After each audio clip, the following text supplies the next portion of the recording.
Hello everyone and welcome to another video on the channel. Today's video is going to be my weekly watches. Apologies that it's going up a day late. I just had a very crazy weekend, as I'm sure a lot of you have probably already heard from the likes of Roy, Stuart and Ellery already. Fantastic day on Saturday. Great meeting up with the guys again. I will have a video coming up on Wednesday. I've already filmed it.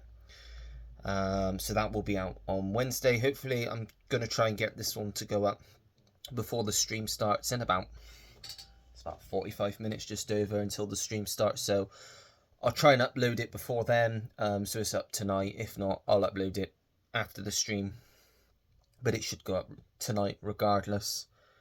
So yeah, apologies. I'd usually do it obviously Sunday morning stroke early afternoon, so there would be more natural light, so apologies for the glare on this one, but it can't be helped because it's pitch black outside, so there's no natural light at all. And I know I said last week I wasn't really too sure if I'd do a weekly watches this week because I wasn't expecting to be able to watch lots, because I was supposed to be going to the cinema quite a bit last week. Now plans changed, and it dropped from going 4 times last week to only going once. So I only went on Thursday night, which meant I've had a bit of a record week this week. More titles than I've watched in a very long time, especially working as well.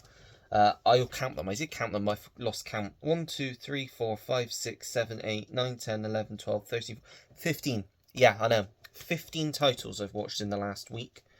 Crazy. I watched 4 last Sunday afternoon stroke evening. I've watched 3 one night in the week. I watched 2 most other nights, and I watched I watched 3 Saturday when I got home, and I watched another 2 yesterday afternoon. So I've watched a lot, so I'm not going to say, oh, there definitely won't be a weekly watches next week, because I thought there wouldn't be one this week, and there is. However, the films that I am going to see this week I am much more likely to go. I'm seeing Shawshank Redemption tomorrow, The Green Mile on Wednesday, so, and I want to try and get to see Nuremberg on Thursday night. So that's sort of 3 nights struck off. I am going to attempt, once the stream finishes, to stick a film on for a bit, because I don't expect the stream to be too long tonight. So I'll probably stick a film on once the stream finishes. And then, yeah, it mainly be either Friday night, or it will be more like Saturday, and obviously then Sunday I'll probably do the weekly watches again. So if there's 5 or more titles, there will be a weekly watches next week. If there's less than 5 titles, I'll save it for the following week, because I'm sure there'll be more films that I watch the following week. Anyway, I'm already 3 minutes in, and I've not even spoken about the first title, so we're going to get going, and I'm going to show you what I've watched in the last week. First up, I had a rewatch of Now You See Me 2, in preparation for the third one, Now You See Me, Now You Don't. I'm a massive fan of this franchise. I know it has its fans like myself, and then there's other people that can't stand it, think it's ludicrous, think it's crazy, badly written, badly acted, all sorts of that sort of stuff. Mainly critics. That's mainly critics. I know Kermode absolutely despises these films. He went on a rant on Friday about the new one. I like all 3 of them. I enjoy all 3 of them. This is the weakest one for me personally, but all 3 of them are a lot of fun in my opinion. It's just magic, illusions, it's suspend your beliefs, like none of it's real, it's all far-fetched, and that's the fun in it for me. And it's got a fantastic cast. I think they have great chemistry with each other, bounce off of each other comedically really well, and yeah, it's just a lot of fun. You've got the addition of Daniel Radcliffe as the villain in here. I think he works really well as the villain. Michael Caine, Morgan Freeman coming back, they're both great. I will say Michael Caine was definitely missing from the new one, but I suppose he didn't really work for the plot anyway, so it doesn't really matter. And yeah, you got Lizzie Kaplan as the new Horseman in this one, and I think she works really well in the team. I love Mark Ruffalo. I've said this before. I think I said it when I was talking about the first one. I really like Ruffalo, and it's good to see him have a bit more of a juicier role in this one. Sadly, he's not in the third one really. But yeah, these aren't going to be for everyone, so I can't say you must go and watch this, you will love it. because I know for a fact these films aren't for everyone's tastes. But they, like I said, they definitely have their audience. If you want a film to just turn your brain off and just not a very believable film, a bit of an out there film that's quite entertaining, then I'd say watch the Now You See Me films. I know Roy's seen the first one and he really liked it, but he wasn't as big on this one, which I can see because I also think this is the weakest of the three. But it's still got its moments. It's still fun. But yeah, that is Now You See Me 2. Then we have Vampires, which I did for the watch pile last week, so I won't really go into it too much, because if you want to know my full thoughts, you can go back and watch that video and I'll go into it a bit deeper. This one really surprised me. Definitely an underrated Carpenter film in my opinion. Stuart said he really didn't think I'd get on with it, so I kind of surprised him there, because yeah, I just really dug it. I thought it was a really interesting modern day set vampire hunting sort of film. James Woods is really good. It's got some brutal kill scenes in there. It's not boring. It's very fast paced. It's only an hour and a half. It's a very easy watch. It's a very fun film. It's not Carpenter's best. It's a middle of the road Carpenter film, I would say, but it's very watchable, very entertaining, and well worth the watch, I would say. So yeah, that is John Carpenter's Vampires. Next up, I watched 8mm, not really knowing what I was getting myself in for with this one. I did mention it on the stream. I'm just a big Nicolas Cage fan, and I just felt like watching something with him in, and like I said, I had no idea really what this was about. I knew Joaquin Phoenix was in it as well. I knew he sort of played like a private detective, but I didn't really know what he was investigating. Now, he's basically investigating this snuff film, and he goes into the world of snuff films in this, and it goes too far in my opinion, and I think most people that have seen this film will agree. It goes places that it has no right to go. It doesn't need to go there for the story. It just takes it that one step too far that makes it unpleasant to watch. I like a good detective film where you're sort of working out the crime as our lead character is, which I suppose you do in this, but it's just too dark. It goes places it certainly shouldn't go. Nicolas Cage is great. Joaquin Phoenix, great. I've not got any problems with the cast. I've got problems with the way that they decided to tell this story. And I suppose that's the script, which was written by Andrew Kevin Walker. What else? I don't know. He has done other stuff. He did Seven, it says on the front. So I know he's a capable screenwriter. I just don't think this really worked. I think it's very rare that you say, oh, that film should be a bit more tame. But I feel that this film should have been a bit tamer, and maybe it would have found a better audience. It would have worked more for more people. I'm not going to say don't watch it, because I wouldn't ever want to talk anyone out of a film unless I think it's absolute garbage. It's not a terrible film. It's just not it's a very unpleasant watch. It's not a watch that I would want to sit through again. As much as I do love Nicolas Cage, it's not one I'm going to be keeping hold of in the collection, because I just can't see myself ever having the desire to go back and watch it again. So, yep. That is 8mm, which I had to follow up. I had to sort of cleanse my mouth, cleanse my brain after watching that. Watch something a bit more light-hearted, a bit more pleasant before I went to bed. So I stuck Stranger Than Fiction on because Sam recommended it to me, so I picked it up. I thought, you know what, I could do with a film like this. Great cast: Will Ferrell, Dustin Hoffman, Emma Thompson, Queen Latifah, Maggie Gyllenhaal. It's a black comedy drama, I would say. It's about a man called Harold Crick, played by Will Ferrell, who's just sort of an everyday man. He has his own routine. He goes by his life doing the same thing every day, typical office job, by the books. Nothing out of the ordinary in his life. And then one day he starts hearing a voice in his head, someone basically narrating his life.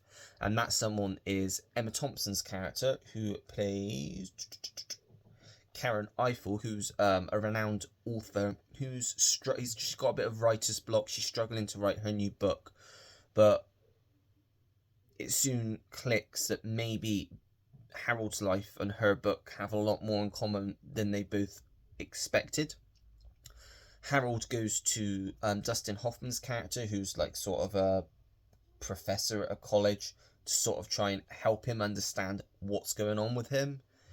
And along the way he meets Maggie Gyllenhaal's character, whom he falls in love with. And it's just a very pleasant watch. It's a really good film. I love films like this. I think Will Ferrell is brilliant in this. I think he just knocks it on the head. I think he's just brilliant. And it's, yeah, just a great supporting cast surrounding him as well. Very pleasant film. Really do recommend this. It's not the cheapest to get on Blu-ray for what it is. I paid about a tenner for it, but that was purely because I knew I was going to like it. I wouldn't normally pay that much for a film like this, but because I knew that I was going to enjoy it, I thought, why the hell not? So that is Stranger Than Fiction.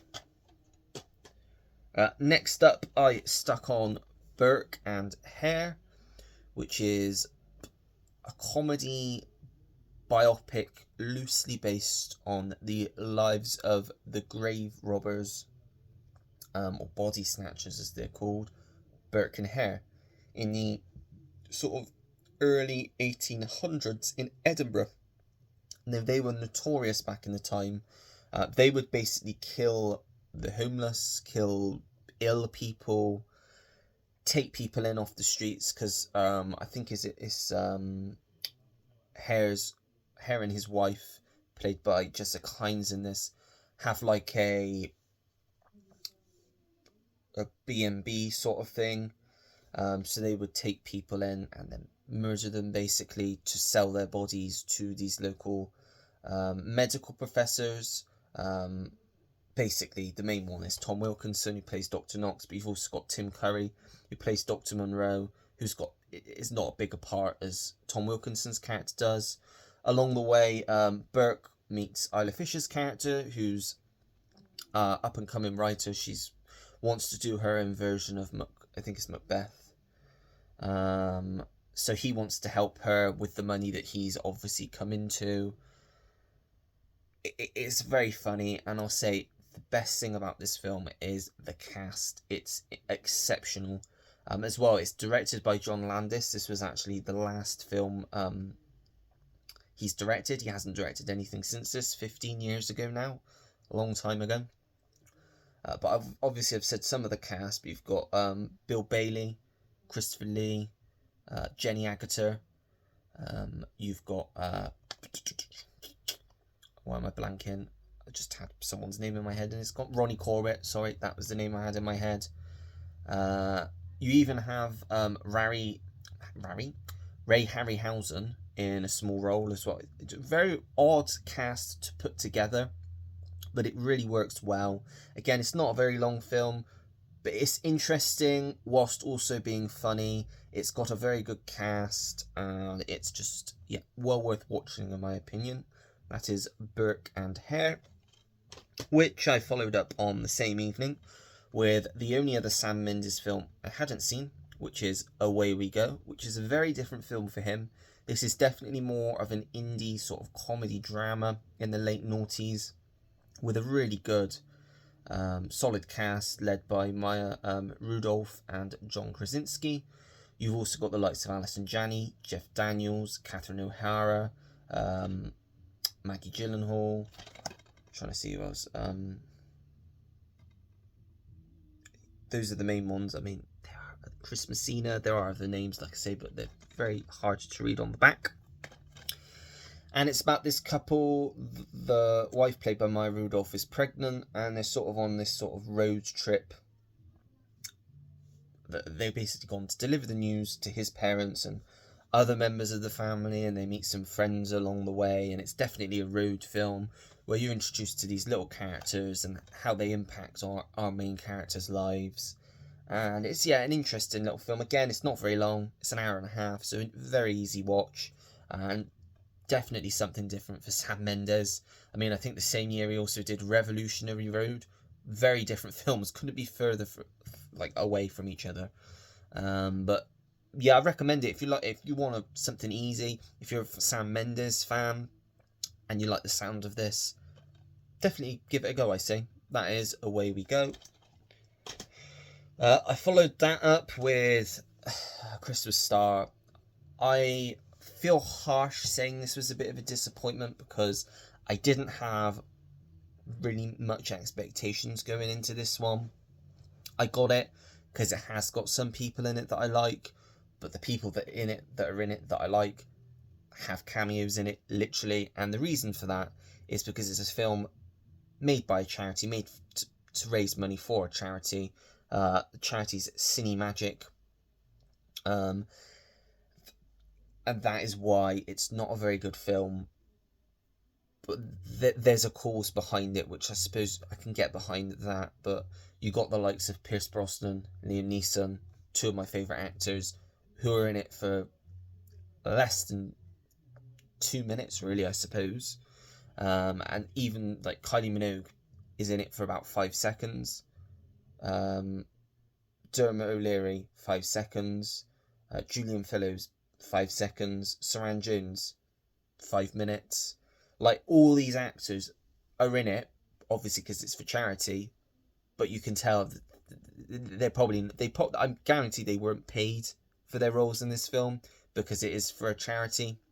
So they probably said, yeah, I'll do it. And unfortunately, it feels like a charity. It's not, I can't even say it's a Hallmarky film because it's just not a great film at all. I will not be watching this again. I was not interested. I was bored. I mean, I'm guessing it has an audience. Maybe it doesn't. But I really didn't pay much at all for this film. So I don't feel bad about it. But I'm glad that I've watched it because it's been sat on the shelf waiting for me to watch it for a year.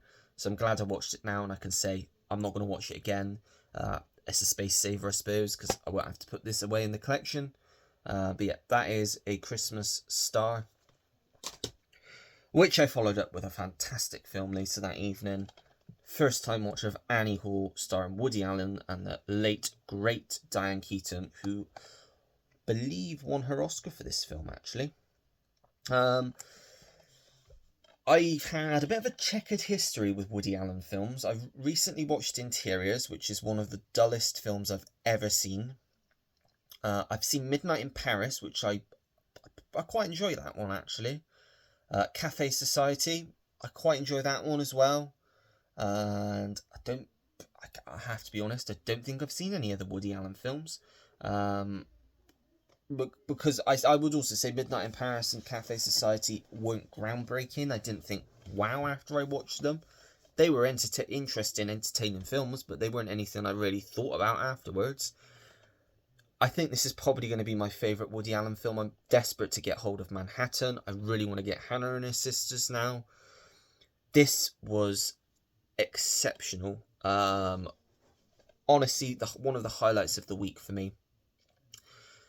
The script, the breaking of the fourth wall in the 70s, and how it's done and how effective it is, and it is genuinely very funny. The dialogue is just so clever. The chemistry between Woody Allen and Diane Keaton is off the chart. It's a brilliant, brilliant film. Why I haven't seen this sooner, I don't know. Absolutely love this film. Absolutely love this film. If you've not seen Annie Hall, I strongly recommend giving it a go. I was gripped. I couldn't stop watching it. I didn't go on my phone. It was just such a great film. Annie Hall, absolutely love it. Which I followed up with Envy. Really decent comedy. Not great, not like one of the best comedies ever. It's got two funny leads in a pretty decent story that had some laughs in it and passed an hour and a half. So I didn't mind it at all. Jack Black, Ben Stiller, Rachel Weisz, Amy Poehler, Christopher Walken. Decent, solid cast. About two best friends work together. Jack Black's a dreamer. One day he thinks of this ludicrous invention that comes to pass, earns him a fortune, leaves Ben Stiller in the dark because he had a chance to get in with him, but he didn't believe him, so he didn't get involved, didn't get the money. Now he sort of feels like he's rubbing it in his face a bit, the fact that he's got this massive fortune and he's just giving everything away to people, and stuff starts happening, and yeah, I'm not going to give too much more away. It's a decent comedy. Like I said, it's funny. It's got its moments. It's not groundbreaking. It's one I'd watch again in the future, but there's not really much more I can say about it. So yeah, that is Envy. Garbage of the week goes to Damnation Alley. Awful film. The crime of this film is it's boring. It's so boring. I would rather sit and watch paint dry on my walls than watch this piece of garbage.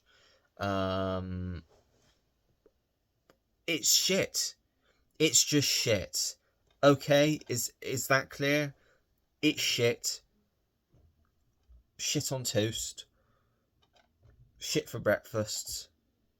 I think you got the message, is shit. Next up, we have a rewatch of The Phoenician Scheme, which I saw at the cinema.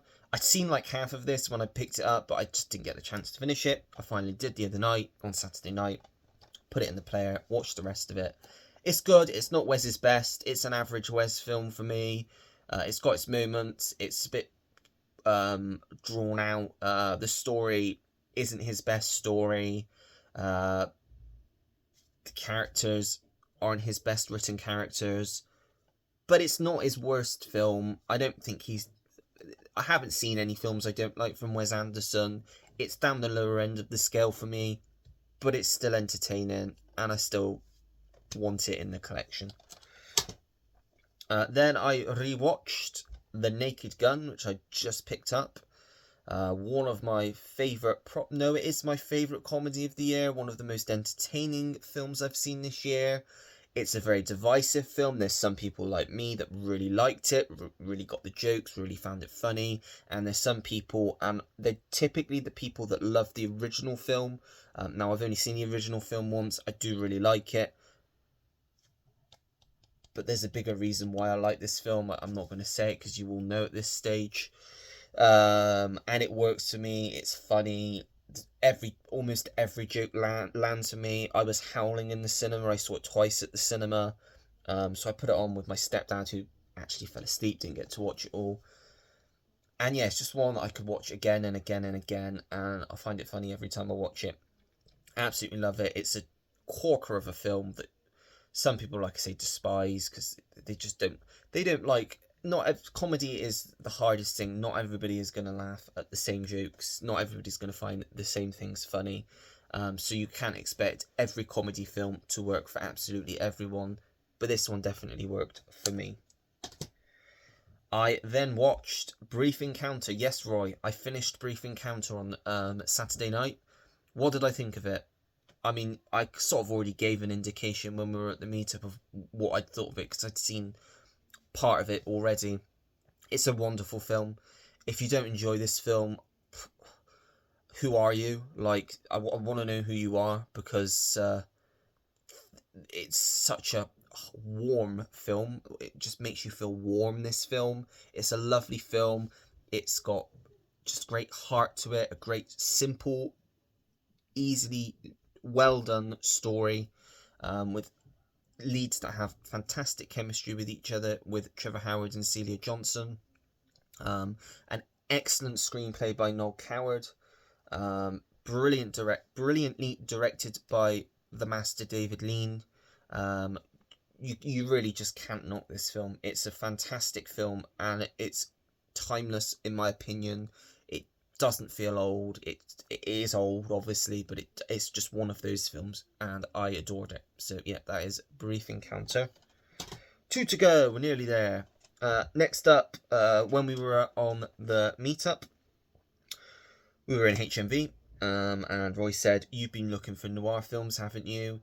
This is the one I recommend above all of them that you watch." He's a massive film noir fan, so I said, "Yep, Roy, I'll get it. It's £10 in the offer.